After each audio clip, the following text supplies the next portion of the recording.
Hi friends, welcome to தித்திப்பு சமையல். ரீசெண்டாக cook with கோமாளியில் ஃபேமஸாக போயிட்டுருக்க ஒரு ரெசிபி தான் பார்க்க போகிறோம். நாவல் பழ சட்னி எப்படி பண்ணுறதுன்னு பார்க்கலாம்.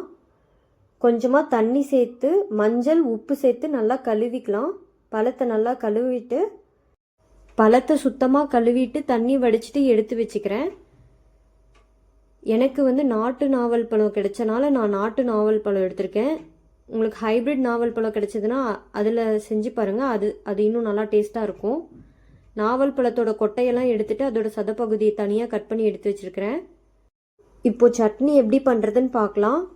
கட் பண்ணி வச்சுருந்த நாவல் பழம், துருவி வச்சுருந்த தேங்காய் கொஞ்சமாக சேர்த்துக்கிறேன். 2 பச்சை மிளகாய், ஒரு சின்ன துண்டு புளி, ஒரு சின்ன துண்டு இஞ்சி, 2 பல்லு பூண்டு, தேவையான அளவு உப்பு சேர்த்து நல்லா அரைச்சி எடுத்துகிட்டு வந்துக்கலாம். தண்ணி சேர்க்காமல் அரைச்சிக்கிறேன். நல்லா நைஸாக அரைச்சி எடுத்துக்கிறேன். அவ்வளோதான், நம்ம நாவல் பழ சட்னி ரெடி ஆயிடுச்சு. இப்போ தாளித்து அதையும் சேர்த்துக்கலாம். தாளிக்கிறதுக்கு கொஞ்சமாக எண்ணெய் சேர்த்து கடுகு பொரிஞ்சோடனே உளுத்தம் பருப்பு, கருவேப்பிலை சேர்த்து தாளித்து கொட்டிக்கலாம். இந்த ரெசிபியை தோசையோடு வச்சு சாப்பிட்டு பாருங்கள். இந்த ரெசிபியை ட்ரை பண்ணி பார்த்துட்டு எப்படி இருந்துச்சுன்னு கமெண்ட் பண்ணுங்கள். இந்த வீடியோ பிடிச்சிருந்தா லைக் பண்ணுங்கள், ஷேர் பண்ணுங்கள், சப்ஸ்கிரைப் பண்ணுங்கள். தேங்க்யூ.